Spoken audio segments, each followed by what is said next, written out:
Genders of the Railroad, Part 11, Massive Explosion Crunch. The Lakeshore Limited was making its way to Chicago from Boston and New York City. It was doing a fabulous job with sleeper cars in front and behind. Everyone knows Amtrak because it goes across North America on long distances, with multiple station stops to be really useful. Mr. Cakester had a job for Neelma. "I'd like you to collect 64 cars of freight today, Neelma," he said. "Yes, sir," she said. And her ditch lamps flashed and she steamed off to the rail yard.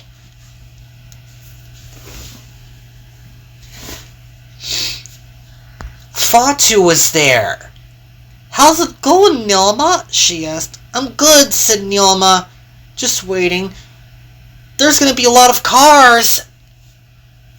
And Fatu was right. 64 cars was a lot of cars. And Neelma buffered up. And she steamed off to her destination. It was a long train. "I'm using my ditch lamps," Neelma said. "Woman train coming through." And she steamed down the northeast corridor with all her freight. "I wish I could have an e-bell," Neelma said, "but I'm a steam engine." And she steamed past nice green fields with lots of pretty grass and flowers growing.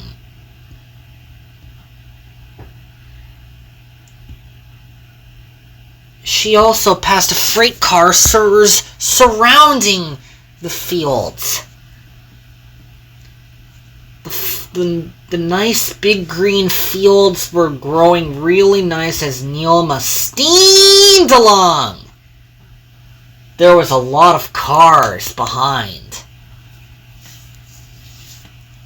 And Neelma was doing a fabulous job with all the freight cars. The train went through the mountains with all the freight in their items. And Neelma was doing a fine job. The guard was doing a good job in his brake van hanging out. Then Neelma steamed to the nice green forest with lots of trees growing with leaves and pines. The train was really long. "Into the city, here I come," Neelma said. "Woman train coming through."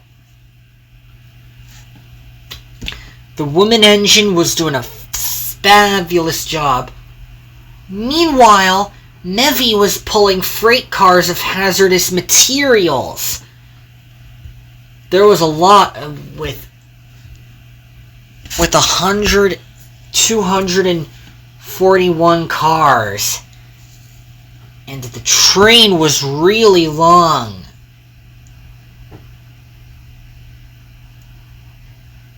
Then she went over an intersection in the desert. Lots of sand was growing. And the wind was blowing the sand everywhere. Neelma became oblivious to what was happening on the intersection ahead.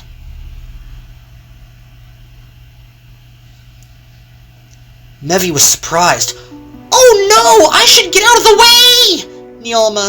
Mevi said. "Then I should stop," Neelma said. Her driver threw on the emergency brakes, and her wheels skidded along the line. But she was too late.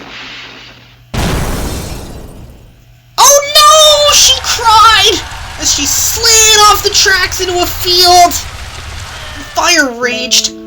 When Toby saw the accident, he was surprised. Luckily, no one was hurt.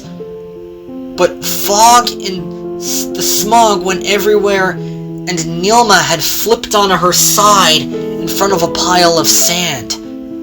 "This looks horrifying," Toby said. And he steamed off to find a different route. "I hope that never happens again," Toby said to himself.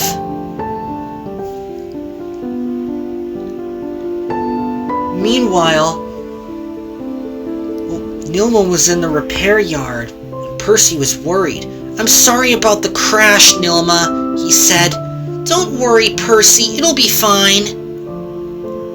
"Then I should just be happy I am in good working order," Percy said.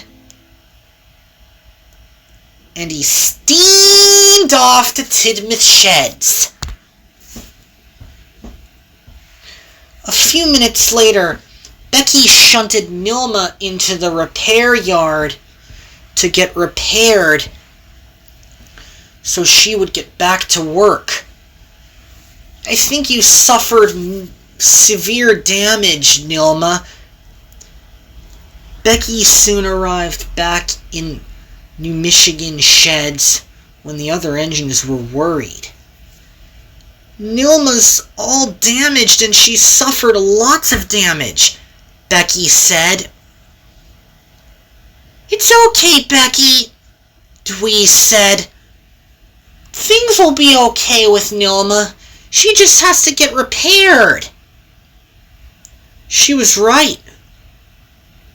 Dwee smiled happily.